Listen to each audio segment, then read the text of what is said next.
আরব বিশ্বের ম্যাপও বদলে যাবে ফিলিস্তিনকে কেন্দ্র করে। ফিলিস্তিনের পক্ষে যারা যারা থাকবে না আরব শাসক গোষ্ঠীর ভিতরে, তাদের রাষ্ট্র এবং তাদের ক্ষমতা থাকবে কিনা সেটাও আগামী দশকগুলোতে প্রচণ্ড আলোচনার এবং চ্যালেঞ্জের মুখোমুখি হবে। তো সেই জায়গায় আমি একই পরিণতি দেখতে পাচ্ছি, ভারতের যে পরিণতি হবে ইসরায়েলেরও একই পরিণতি হবে।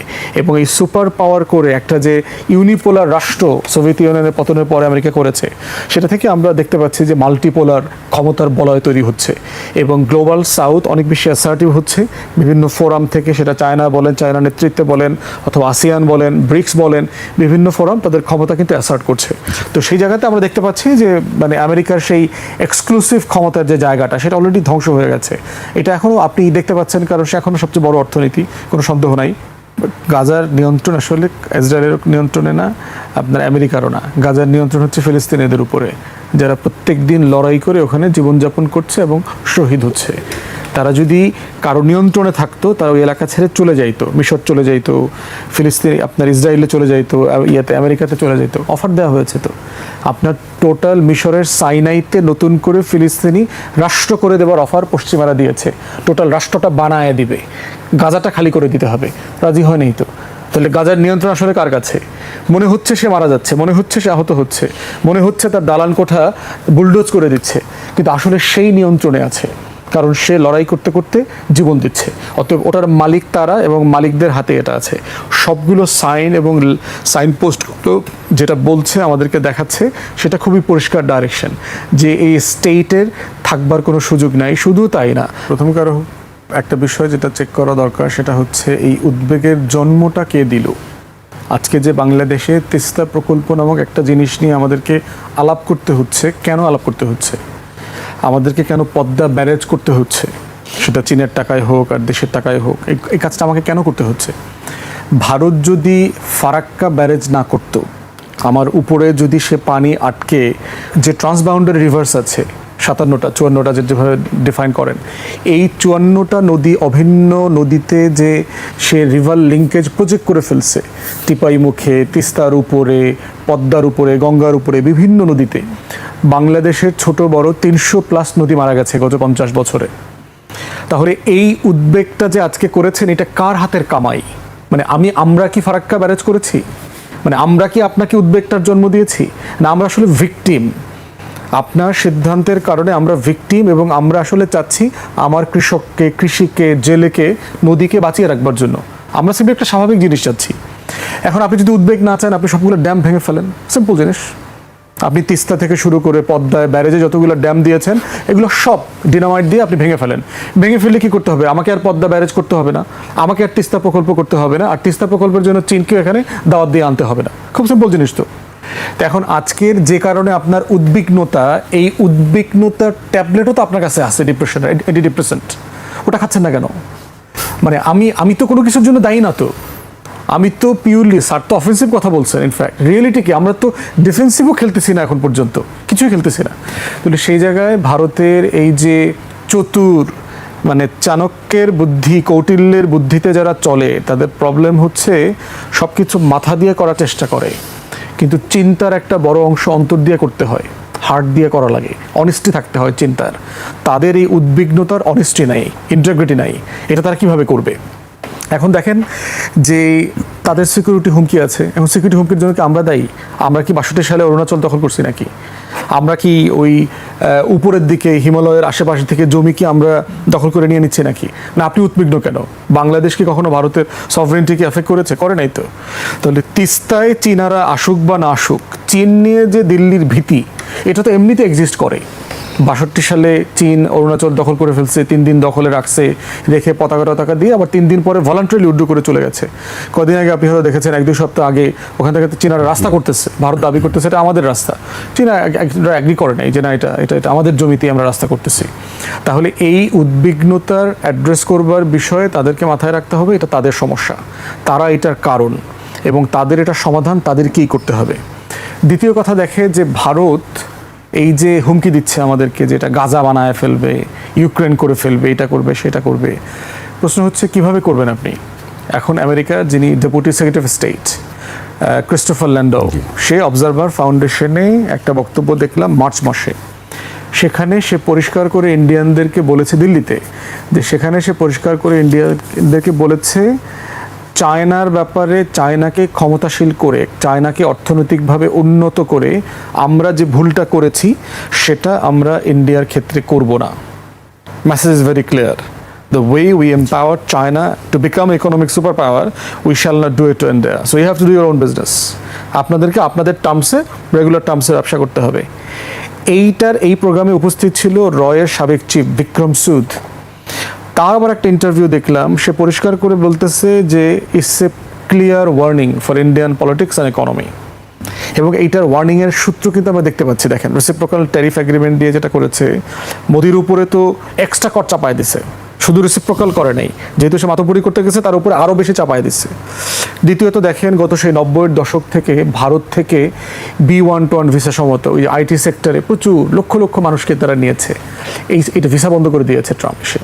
শুধু তাই না, হাজার হাজার অবৈধদেরকে কার্গো প্লেনে করে, প্যাক করে, গুদামজাত করে, মানে গুডসের মতো, পণ্যের মতো করে ভারতে পাঠিয়ে দিচ্ছে।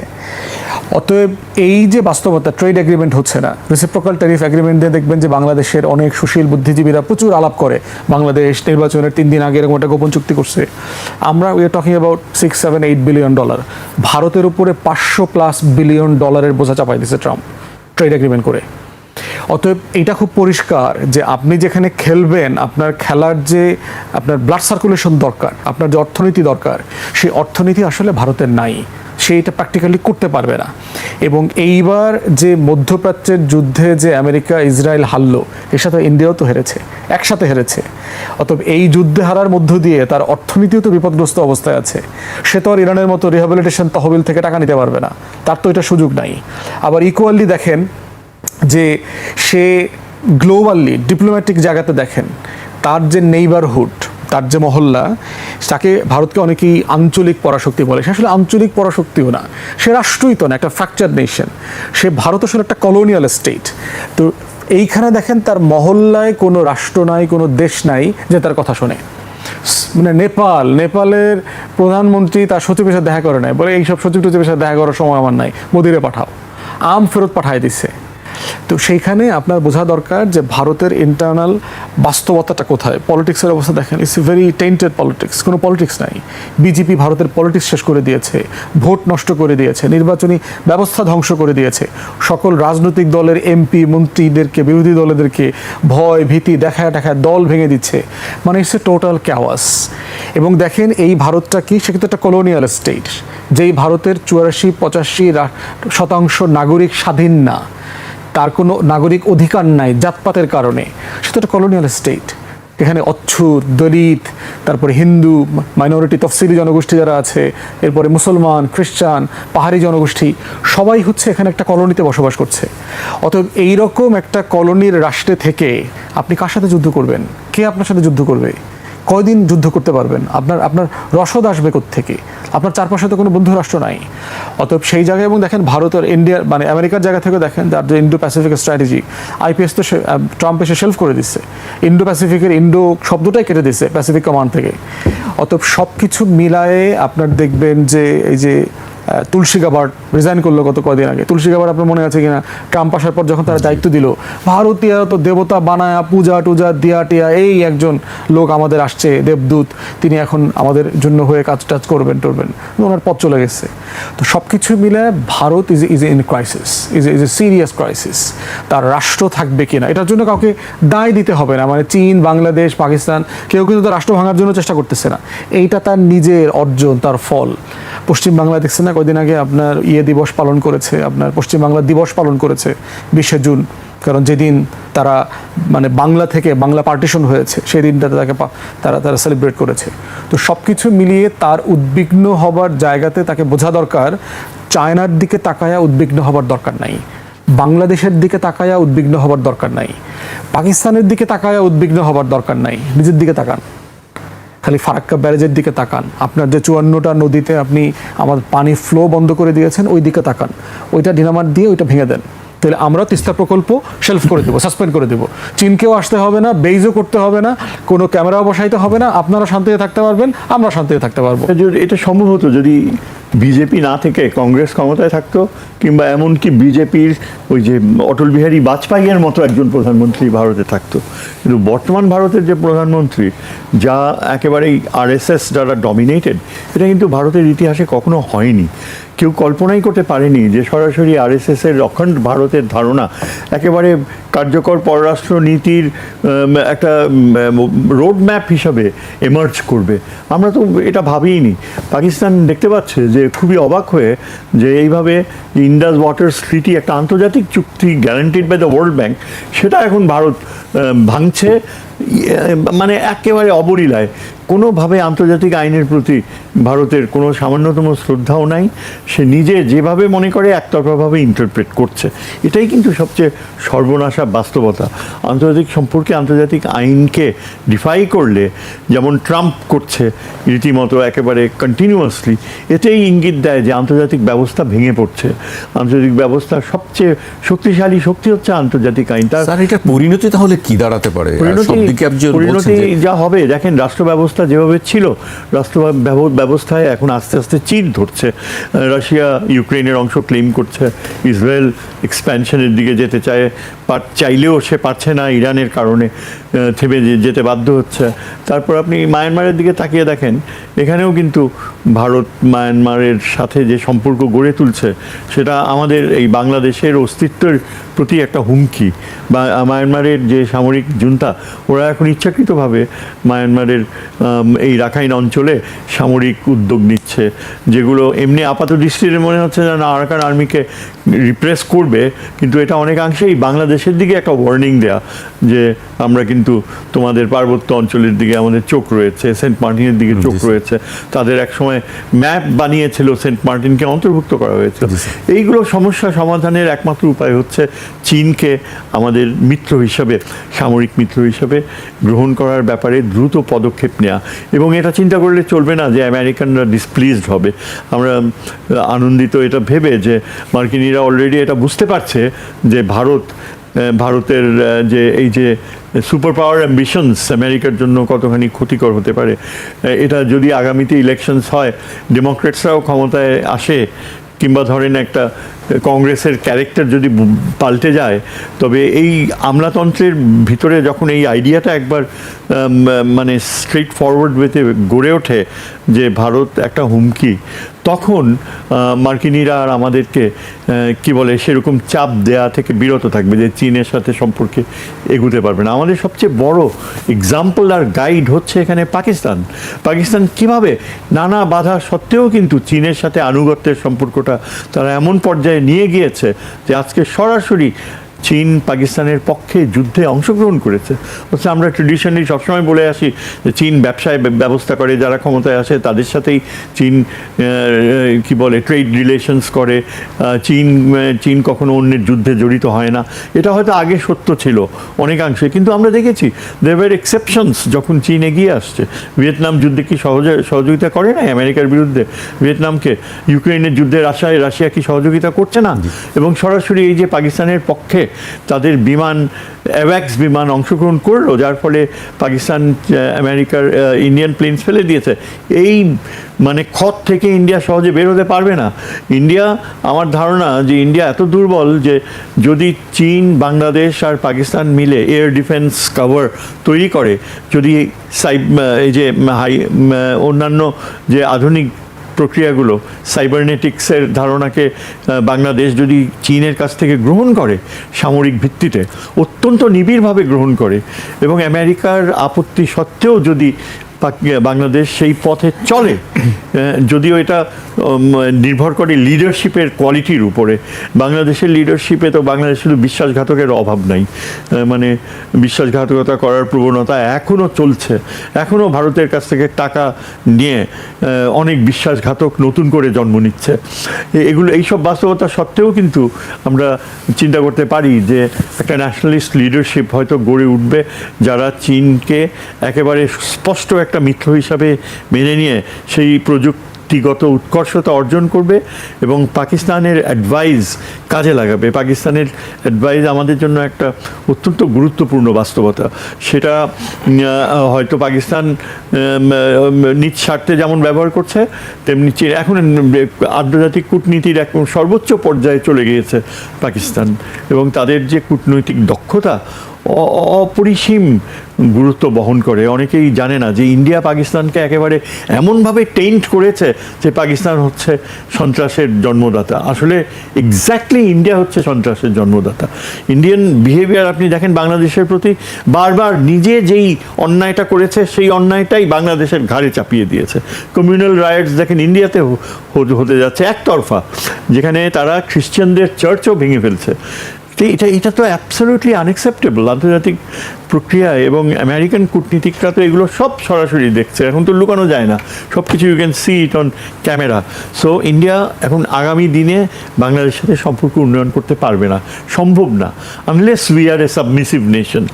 ইন্ডিয়া এখন নিজের একাত্মতা রক্ষা করার ব্যাপারে তাকে সংগ্রাম করতে হবে, কিন্তু কারণ আমরা থেমে থাকবো না। আমরা যেভাবে ইন্ডিয়ার কাছ থেকে গত 16 বছরে চপেটাঘাত খেয়েছি, বাংলাদেশের একটা দেশপ্রেমিকের ভিতরে রক্ত টকবক করার কথা। আমরা আমাদের অতীতের ইতিহাস জানি, আমরা ওই হিন্দুত্ববাদীদের থেকে আসি নাই।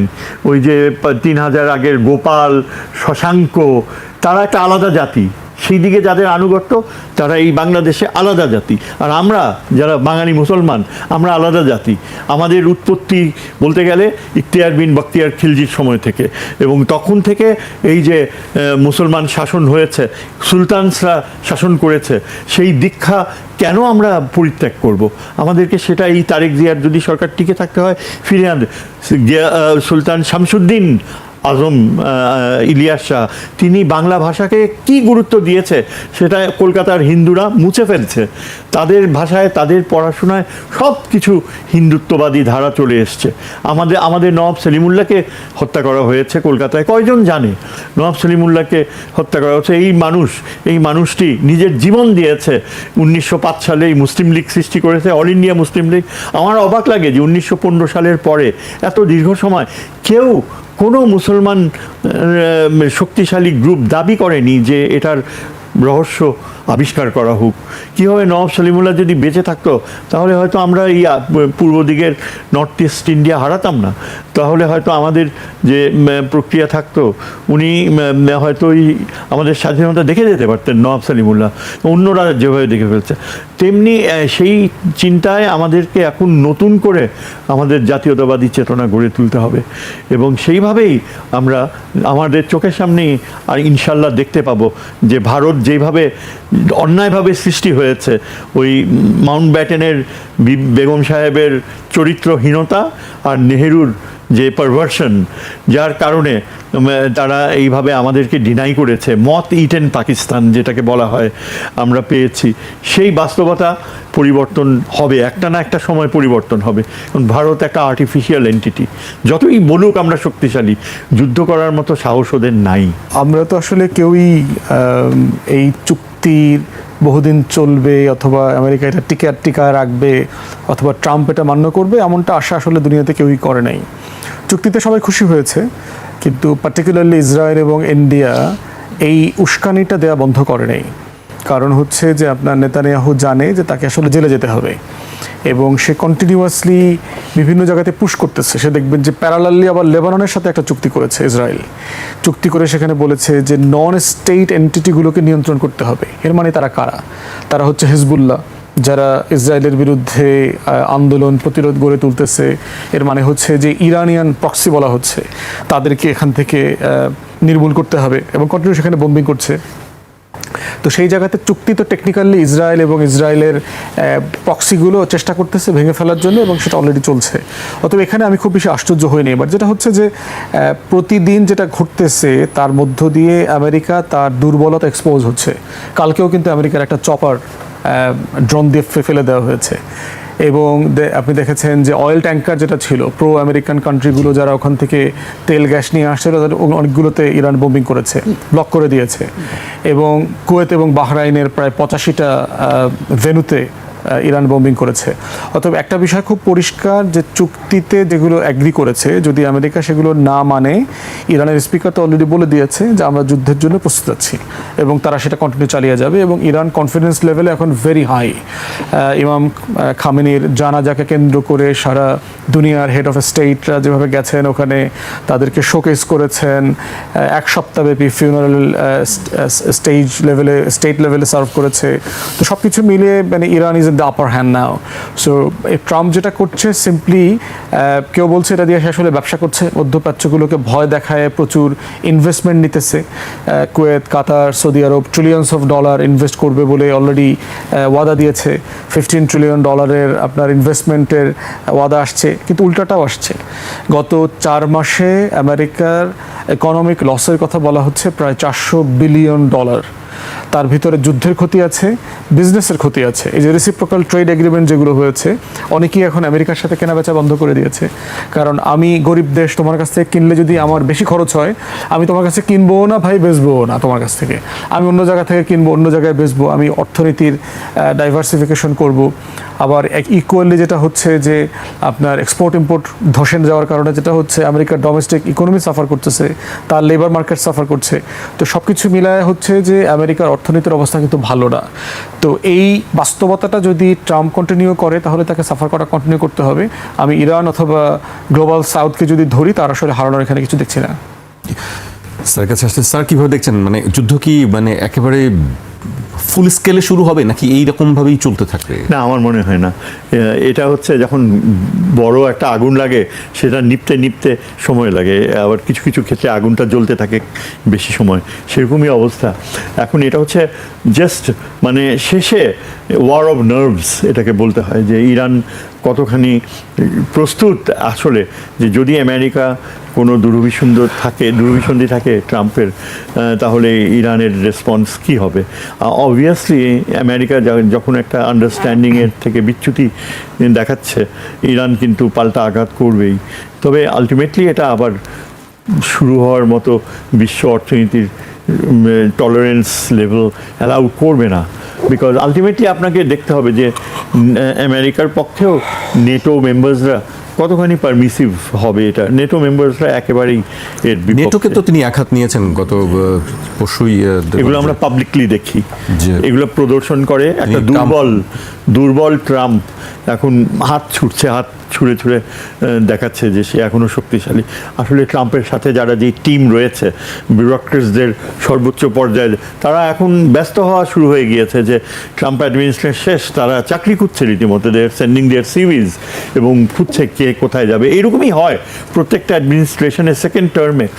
1 বছর 1.5 বছর আগে থেকেই কিন্তু সবাই ডাইভার্টেড হয়ে যায়। কাজেই nobody is mentally ready to pick up the war phenomena. আর পেন্টাগনে এখন অনেকেই গলা কাটা যাবে নেক্সট অ্যাডমিনিস্ট্রেশনে। সবাই আমাদের এখানে যেমন আছে না, আর্মি ভিতরে জেনারেল সাহেবদের মধ্যে কিছু কিছু লোক তারা প্রমাণিত করতে চায় যে হাসিনার সময় আমরা যিনি কদমবুচি করেছিলেন হাসিনাকে প্রথম, তিনি এখনও এনডিসিতে যে লেকচার দিয়ে আসছে সেই দিন, কী বলে, theories and reality of Jio politics. Imagine যে কতখানি তারা দেখাতে চায় যে আমরা লয়্যালটি। সেরকম আমেরিকাতেও জেনারেলসরা কিন্তু সবাই সচেতন হয়ে যাবে মানসিকভাবে, আবার যুদ্ধ চালিয়ে যাওয়ার মতো ট্রাম্পের ওই ডিসপ্লের সাথে কাজ করবে না। সুতরাং এই প্রক্রিয়াটা যে চলছে, ট্রাম্প দেখতে পাবে যে হি ইজ বিং আইসোলেটেড। কংগ্রেসও is not ready to put forth his huge bill for war. হ্যাঁ, সুতরাং আমি বলতে পারি, আমার যা শিক্ষা রয়েছে, আমি যতটুকু বলতে পারি যে যুদ্ধ শেষ হওয়া অনিবার্য। কিন্তু এর পরবর্তীতে আমরা যদি বলি যে পারস্য উপসাগরে পুরো নিয়ন্ত্রণ তো সে লুজ করেছে, সেক্ষেত্রে ইরান এখন পাওয়ারে আপার হ্যান্ডে আছে, সেক্ষেত্রে ওই অঞ্চলের ভূ রাজনৈতিক অবস্থাটা কি পুরোটাই তার নিয়ন্ত্রণেই থাকবে বলে আপনার মনে হয়? না, তার নিয়ন্ত্রণে থাকবে না, একটা সমীকরণ আসবে। এখন দেখেন, ইরান কিন্তু ভূ রাজনৈতিক ক্ষেত্রে নির্ভরশীল হয়ে গিয়েছে ইরানের উপরে। ইরানের ভিতর দিয়ে তার বিশাল অ্যামাউন্ট অফ তেল, সৌদি আরবের তেল চীনে যাচ্ছে সেন্ট্রাল এশিয়া পার হয়ে, এবং এটা খুব কম সময়ে যাচ্ছে, ব্যয়ও অনেক কম।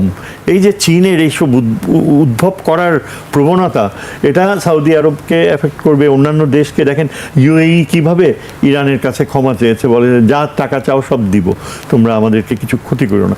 আমার মনে হয় একটা ইকুইলিব্রিয়াম দাঁড়াবে। আমেরিকা ফুললি উইথড্র করবে না, কারণ এখনও সেখানে কাতারে তার সেন্টকম হেডকোয়ার্টার্স রয়েছে। ইসরায়েলকে এখন একটা ইলেকশনের কারণে নেতানিয়াহু কিছুদিন হয়তো দেখাবে, কিন্তু আমার মনে হয় নেতানিয়াহুর শেষ চলে এসছে। আমার মনে হয় আলটিমেটলি ইসরায়েলের ওই পক্ষটা যারা যুদ্ধ পরিহার করতে চায় তারাই হয়তো আগামী ইলেকশনে জিতবে।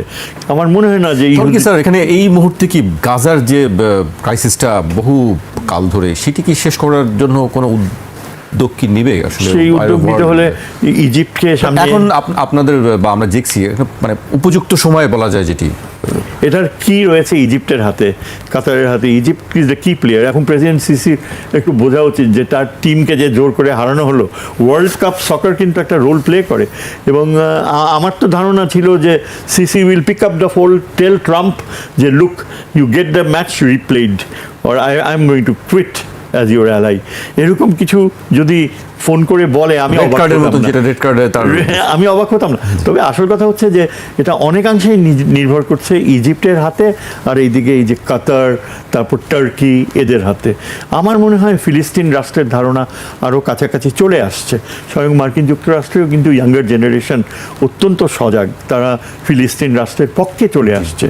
সারা বিশ্বব্যাপী ফিলিস্তিন রাষ্ট্রের পক্ষে আমরা নাটকীয় কিছু ঘটে যাবে আগামী বছরের মধ্যে।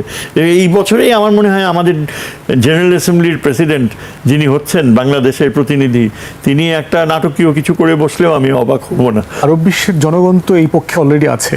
আপনি দেখেন আর্জেন্টিনা এবং মরক্কোর মিশরের ম্যাচে আপনার মিশরের যিনি কোচ ছিলেন তিনি তো ফিলিস্তিনের পতাকা উড়িয়েছেন, ফিলিস্তিনের পক্ষে কথা বলেছেন, এবং এটা সারা দুনিয়াতে যথেষ্ট অ্যাকসেপ্টেবল হয়েছে। অতএব এটা সমস্যাটা আপনার জনগণের না, আরব বিশ্বের শাসক গোষ্ঠী যারা হচ্ছে প্রচণ্ড রকমভাবে ইউরোপ আমেরিকার কাছে আপনার স্লেভ হয়ে গেছে, দাসত্বের সেই জায়গাটা তারা বের হতে পারবে কি? এই যে দাসত্বটা ভাঙছে আস্তে আস্তে করে, এই যে তাদেরকে যে ইরান যে শিক্ষাটা দিল, এবং এই যে ক্ষমতার ভারসাম্য পরিবর্তন হয়ে যাচ্ছে, এবং গ্রেটার ইসরায়েলের প্রকল্পটা ইতিমধ্যে ভেস্তে চলে গেছে, যে ইসরায়েলের এক্সপানশন প্রকল্পটা নাই। ঠিক একইভাবে যে প্রকল্পর কপি করে ভারত মনে করছে সে একটা অখণ্ড ভারতের একটা কল্পিত রাষ্ট্র বানাবে, একই প্রকল্প কিন্তু ভারত মহাসাগরে ডুবে গেছে। অতএব এটা একটা হিস্টোরিক্যাল সময়। আমি মনে করি যে ইসরায়েল ইজ এই মানে প্যারায়া স্টেট, এটা কোনো অর্গানিক ফর্ম নাই এটার। অতএব এটা বেঁচে থাকার কোনো যৌক্তিক কারণ নাই। যার নিজস্ব জনগোষ্ঠী নাই, যার নিজস্ব আরব মানে টেন্ডেন্সি নাই ওই রাষ্ট্র কাঠামো, ওই রাষ্ট্র চেতনার পক্ষে, আপনি সারা পৃথিবী থেকে কতগুলো ভাড়াটিয়ে আনলেন, আইনে এক জায়গায় গ্যাদার করে বললেন এরা আমার দেশের নাগরিক। মানে এইভাবে তো রাষ্ট্র হয় না। রাষ্ট্র তো একটা লড়াইয়ের মধ্য দিয়ে তৈরি হতে হয়, যারা ওই মাটির মানুষ, ওই জনগণ যারা লড়াই করে একটা রাষ্ট্র বানায়। ইসরায়েল রাষ্ট্রটা কিন্তু সেরকম কোনো রাষ্ট্র না। এই কলোনিয়াল স্টেটের জায়গা থেকে ইসরায়েল একটা ফেইল্ড স্টেট, এবং এটা আমি আগামী 50 ইয়ার্সের ভিতরে এই রাষ্ট্র দেখি না আর কি। এটা জাস্ট ম্যাটার অফ টাইম। এটা একটা সময় আসবে যে ইউরোপ আমেরিকাকে আপনার এই পুরো 6-7 মিলিয়ন ইসরায়েলিসদেরকে আপনার রিফিউজি আকারে নিয়ে যেতে হবে আমেরিকাতে। বড় বড় স্টেট আছে, যে কোনো একটা স্টেট খালি করে দেবে, বিশাল জায়গা খালি পড়ে আছে আমেরিকাতে। সো ফিলিস্তিনি রাষ্ট্র একটা অনিবার্য জায়গা। দেখেন, ভারতের উদ্বেগ তো নতুন কিছু না। বাংলাদেশ প্রতিটা স্টেপ নিলেই সেই ইউনূস সরকারের সময় থেকে যে কোনোভাবেই বাংলাদেশ যদি কোনো অল্টারনেট স্বাধীনতা দেখাতে যায় ফরেন পলিসিতে, অমনিতেই ভারত উদ্বেগের কথা বলে। মানে আমরা নড়াচড়া করলেই ভারতের উদ্বেগ সৃষ্টি হয়। সুতরাং এটাকে ইগনোর করাটাই শ্রেয়। আমি একটা গুরুত্বপূর্ণ বিষয়ে প্রথম থেকেই টাচ করতে চাই, যেহেতু সেটা দিয়ে শুরু করলেই বোধহয় ভালো হয়। ধরেন এবার চীন সফরে আমার কাছে যেটা সবচেয়ে তাৎপর্যপূর্ণ মনে হয়েছে, তিস্তা তো ছিলই, তিস্তা অবশ্যই শীর্ষে রয়েছে, কিন্তু নতুন যে সবচেয়ে তাৎপর্যপূর্ণ বিষয় হচ্ছে এই যে করিডোরের ধারণাটা, যেটা স্বয়ং চীনের প্রেসিডেন্টের মুখ থেকে এসছে। যেহেতু এটা চীনের প্রেসিডেন্টের মুখ থেকেই এসছে এবং তার আগের ঘটনাবলিতে এই বিষয়টা উত্থাপিত হয়নি, সুতরাং চীনের প্রেসিডেন্ট এই যে প্রপোজালটা দিয়েছে যে সরাসরি চায়না থেকে একদম ঢাকার চট্টগ্রাম পর্যন্ত যে করিডোর হবে, করিডোর শব্দটা আসলে ঠিক না, যে রাস্তা তৈরি হবে, আসলে মায়ানমারের থ্রুতে একটা ট্রানজিট, তারপর সরাসরি রেল রোডও হতে পারে বা সরাসরি গাড়ি চালাবার রাস্তাও হতে পারে সেটা। আর করিডোর বললে অনেকটা মনে হয় একটা ষড়যন্ত্র তত্ত্ব, ভারতীয়রা খুব পছন্দ করে এই শব্দটা ব্যবহার করতে। তবে আমার ধারণা যে এই যে চীনের প্রেসিডেন্টের মুখ থেকে এটা বের হয়েছে, প্রথম কথা হচ্ছে যা কিনা ভারতীয় সংবাদ মাধ্যম অলরেডি শুরু করে দিয়েছে বলা, অলমোস্ট প্রায় নিশ্চিতভাবে এক মহিলা আজকে শুনলাম একটা পডকাস্টে বলছে যে বাংলাদেশ তো অবশ্যই এই প্রস্তাব গ্রহণ করবে না, কেননা বাংলাদেশ বলবে যে যতদিন না মায়ানমারে গৃহযুদ্ধ শেষ হয় ততদিন এই প্রস্তাব মানা সম্ভব না। এই যে এই কথাটা বলল, এটা ভারতীয় সংবাদ মাধ্যমের একটা মানে অলরেডি প্রিপেয়ার্ড অ্যাপ্রোচ, যা কিনা এখানে কিছু কিছু মানুষ ব্যবহার করবে। আমি শঙ্কিত হয়ে যাচ্ছি যে সত্যি সত্যি যদি বাংলাদেশের কেউ বা আমলাতন্ত্রের কোনো প্রতিনিধি বা সংসদে বসা কোনো বিএনপির কেউ হঠাৎ চিন্তা করে যে এই সিভিল ওয়ার, গৃহযুদ্ধে কিভাবে এটা সম্ভব, সিভিল ওয়ার তো শেষ, এই ধরনের অবস্থান যদি নেয় তাহলে কিন্তু একেবারে মানে মেরে ফেলবে এই পুরো আইডিয়াটাকে। অন্যভাবে আমি বলবো যে এটা এই প্রস্তাবটা যেহেতু চীনের প্রেসিডেন্ট স্বয়ং নিজে দিয়েছে, তিনি নিশ্চিত করবেন এবং চীন সরকার নিশ্চিত করবে যে এই যে মায়ানমারের দীর্ঘ পথ পাড়ি দিয়ে বাংলাদেশে আসবে সেই পথ নিশ্চিত থাকবে। কেননা আমরাও জানি ভূ রাজনীতির ছাত্র হিসাবে যে আরাকান পর্বতমালার পশ্চিম দিকটায় যেখানে এই আমাদের আরাকান আর চীন রাজ্য রয়েছে, এই জায়গাটা সংকট রয়েছে, কিন্তু এখানে তো পদচারণা হয়, চীনের বিশাল পাইপলাইন রয়েছে, চীনের একটা সামরিক উপস্থিতি যে থাকছে না তাও বলা যায় না, চীনের বিরুদ্ধে কোনো অবস্থান নেবে এটা অকল্পনীয়। আবার যদি পূর্ব মায়ানমারে দেখেন, আরাকান পর্বতমালার ওই পাশটায় মূলত শান, ক্যারেন, কাচিনরাই নিয়ন্ত্রণ করে। এরা সবই কিন্তু চীনা গোত্রভূত এবং এরা ক্ষণে ক্ষণে চীনে যায়, চীনে আশ্রয় নেয়, মায়ানমার বাহিনীর হাত থেকে বাঁচার জন্য তারা চীনের সাথে সংযোগ স্থাপন করে। এরা কখনো ওই আরাকান পর্বতমালার পূর্বে এরা কখনো বাধা সৃষ্টি করবে না।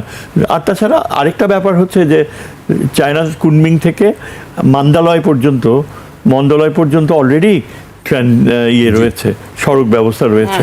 ভারতের থাইল্যান্ডের দিকে যায় ভারতীয়রা, মায়ানমারের ভিতর দিয়েই যায়, থাইল্যান্ডে প্রবেশ করে, সেখানেও তো আমার কথা হচ্ছে এই যে যারা এখানে যদি কেউ বলে বা আর্গিউ করে, এটা এত স্থূল আর্গুমেন্ট হবে যে সিভিল ওয়ার শেষ হবে। সিভিল ওয়ার কখনো শেষ হবে না মায়ানমারে। এটা ওদের গোত্রগত বাস্তবতা, এটা ওদের সেন্টারের কন্ট্রোলের বিপক্ষে বিভিন্ন গোত্রের একটা কর্তৃত্ব স্থাপন করার অর্থনৈতিক স্বার্থ জড়িত রয়েছে। এভাবেই এই মায়ানমার রাষ্ট্র চলে এসছে, মায়ানমারের ধারণা চলে এসছে, ভবিষ্যতে এভাবেই চলতে থাকবে। আমরা যতই মনে করি না কেন যে ভেঙে যাবে বা যুদ্ধ শেষ হবে, তার কোনোটাই হওয়ার সম্ভাবনা আমি দেখি না। আর তাছাড়া এরকম এক্সাম্পল আফ্রিকাতে রয়েছে। আফ্রিকাতে চীন যে রেলওয়ে করেছে, সেই রেলওয়ে বিভিন্ন দেশের হার্টের উপর দিয়ে চলে গিয়েছে এবং সেখানে যে গোত্রগত দ্বন্দ্ব সেই রাষ্ট্র তৈরি করার সময় থেকে চলে আসছে।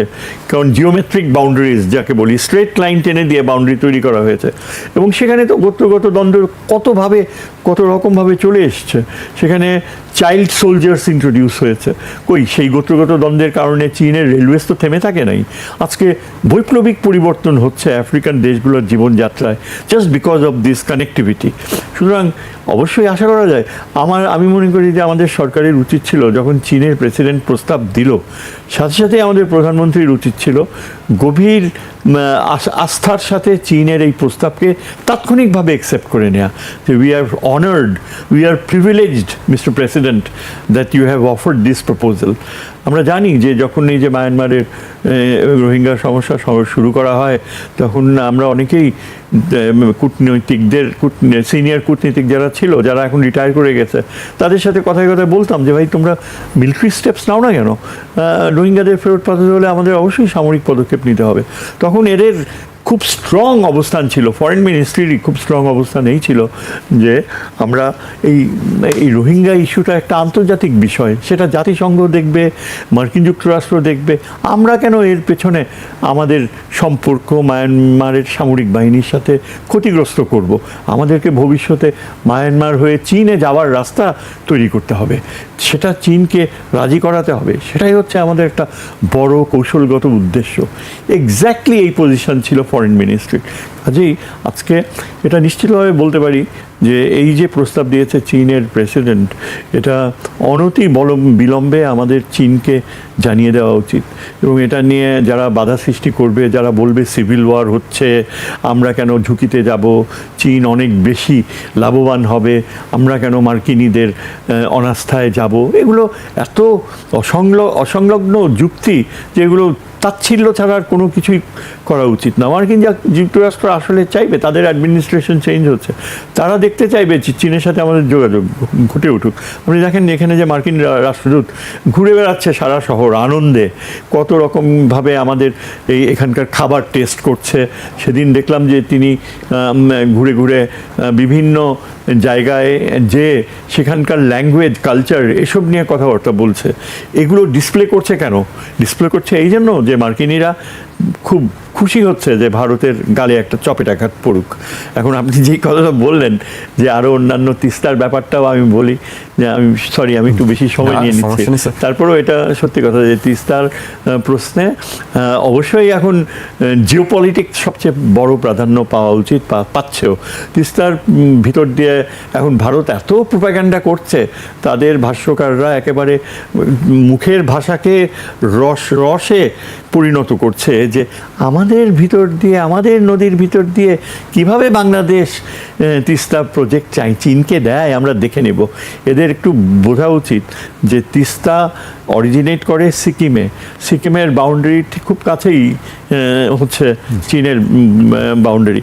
আর সবচেয়ে বড় কথা হচ্ছে ব্রহ্মপুত্র অরিজিনেট করে তিব্বতে, এবং চায়না অলরেডি ভিক্টর গাও, চায়নার সবচেয়ে প্রভাবশালী যে স্কলার, যিনি চীনের একটা বিশ্ববিদ্যালয়ের অধ্যাপক, বিভাগীয় প্রধান এবং প্রায় ইন্টারপ্রেট করেন, ঠিক তেহরানে যেমন এক ভদ্রলোক রয়েছে তেহরান ইউনিভার্সিটিতে, ঠিক ভিক্টর গাও ক্লিয়ারলি বলে দিয়েছে যে India is not exactly an upper riparian river. India really, চীনকে বলা যায় আপার রাইপেরিয়ান, কেননা ব্রহ্মপুত্রের বেলায় চীন এতই শক্তিশালী যে চীনের পানির গর্জের, থ্রি গর্জেস ড্যামের কারণে ভারতের টিপাইমুখ ড্যাম উড়ে গেছে। আমরা এত অ্যাপিল করতাম, তখন তারা শুনে নাই, এখন বাধ্য হয়ে শুনছে। এটা কিন্তু এখন ক্লিয়ারলি ভারতীয়রাও বলছে যে ব্রহ্মপুত্র কতখানি ক্ষতি করতে পারে, সেটা আমাদের ভেবে দেখার বিষয় ব্রহ্মপুত্র। কিন্তু বাস্তবতা হচ্ছে এই যে যদি সেভেন সিস্টার্সে পানি ফ্লো চীন কখনো বন্ধ করে, যে এই পাকিস্তান এখন চীনের দিকে ঝুঁকছে এই বিষয়ে, যে চীন যেন এই সিন্ধু নদীর স্বাভাবিক ফ্লো ইনশিওর করার জন্য ওই ব্রহ্মপুত্র নদীতে সেভেন সিস্টার্সের ব্যাপারে এই ভারতকে চাপ দেয়। এখন আমরা তো তিস্তার দায়িত্ব চীনকে পুরোপুরি দেওয়া উচিত। এমন খবর কেন পড়ি যে খুব শিগগিরই তিস্তার কাজ শুরু হবে, খুব শিগগিরই সেখানে নানা রকমের কাজ হবে। আমরা এই খবর দেখতে চাই যে চীন তিস্তা পারে স্থাপনা গড়ে তুলছে, ঠিক পদ্মা সেতুর বেলায় যেমন তারা একেবারে মেটেরিয়াল স্থাপনা গড়ে তুলবে। আমরা দেখতে চাই শত শত চীনা টেকনিশিয়ানসরা আসা শুরু করেছে। আমরা দেখতে চাই plane loads of Chinese equipment, এগুলো ভিজিবল হওয়া উচিত, যে যাতে ভারত বোঝে যে কত বড়ভাবে আমরা চীনকে ইনভলভ করছি এবং প্রয়োজনে নিরাপত্তা ব্যবস্থাকে সংহত করার জন্য। কিন্তু আমাদের নীতি হচ্ছে সব কিছু যেন আমরা নিজেরা করছি, চীনকে আমরা একটা বিশেষ দায়িত্ব দিব। এই অ্যাপ্রোচ রং, এই অ্যাপ্রোচ মানুষ চায় না। এবং আমরা বলতে চাই, আমরা দেখতে চাই যে আমাদের এই প্রধানমন্ত্রী যেন ওই ট্রোজান হর্স যারা, তাদেরকে যথাযথ এই ব্যাকগ্রাউন্ডে ঠেলে দেয়। এবং সেটাই হচ্ছে একটা বড় প্রশ্ন, যে প্রধানমন্ত্রী কি চীনকে অবিলম্বে জানাবে আপনারা তিস্তা প্রজেক্টের পূর্ণ দায়িত্ব নিয়ে নিন এবং পূর্ণতার সাথে সেখানে সমস্ত প্রক্রিয়া বসিয়ে দিন। সুতরাং এই যে আমি বললাম যে তিস্তার ব্যাপারটা চীনকে সম্পূর্ণভাবে দিলে যেটা হবে যে আমরা তিস্তার পানির আন্তর্জাতিক আইন অনুযায়ী ফ্লো দেখার ব্যাপারে ভারতকে বাধ্য করতে পারবে চীন, একমাত্র চীনই পারবে। সুতরাং ওয়ার্ল্ড ব্যাংক আর ওই যে অন্য দেশ জাপান টাপান এদের ইনভলভ করার ব্যাপারে আমার মনে হয় ভুলে দেওয়া উচিত। চীনকে সর্বাত্মকভাবেই দায়িত্ব দেওয়া উচিত। সেদিক থেকে আমরা কখনো লুজার হব না। হোপফুলি আমাদের সাথে পাকিস্তান থাকবে, পাকিস্তানেরকেও সেখানে এই তিস্তা পার না ওই উত্তরবঙ্গে অবশ্যই ইনভলভ করা অপরিহার্য। চীনকে আমন্ত্রণ জানাতে হবে লালমনিরহাটে বেস ফেসিলিটি করুক তারা, যাতে যতদিন না চীন থেকে আমরা এই বিমান পাই, চীনের বিমান বাহিনীর একটা অংশ আমাদের লালমনিরহাট প্রোটেক্ট করবে। কেননা ভারতীয়রা খুবই উগ্র হয়ে যাচ্ছে এবং তারা ওয়ার্নিং দিয়েছে যে চীনকে যদি ইনভলভ করে বাংলাদেশ তাহলে কিন্তু ভারত তার সামরিক বাহিনী, এটা একটা টার্ম ইউক্রেনাইজেশন লেটেস্ট। আমাকে একজন ফরেন সেক্রেটারি রিটায়ার্ড, তিনি এই সামরিক বাহিনীর সদস্য ছিলেন, তিনি আমাকে খুব স্ট্রংলি এই মেসেজটা পাঠিয়েছেন যে ইউক্রেনাইজেশন পলিসি এটা এখন ভারতের গভীর একটা কি বলে চিন্তার ব্যাপার। এবং বাংলাদেশের চারপাশে তারা এমন এমন অবস্থান নিচ্ছে যে এই যে মন্দির রামের মূর্তি করা, তারা ইচ্ছা করে চাচ্ছে প্রভোক হই আমরা এবং যাতে তারা সামরিক শক্তি ব্যবহার করে। এটা যে কত বড় একটা মানে দুরাশা, দুরভিসন্ধি, এই বাস্তবতাটা এখন সম্ভব হতে পারে যদি আমরা সরাসরি চীন আর পাকিস্তানকে একটা ডিসপ্লে করার পরিস্থিতিতে নিয়ে আসি।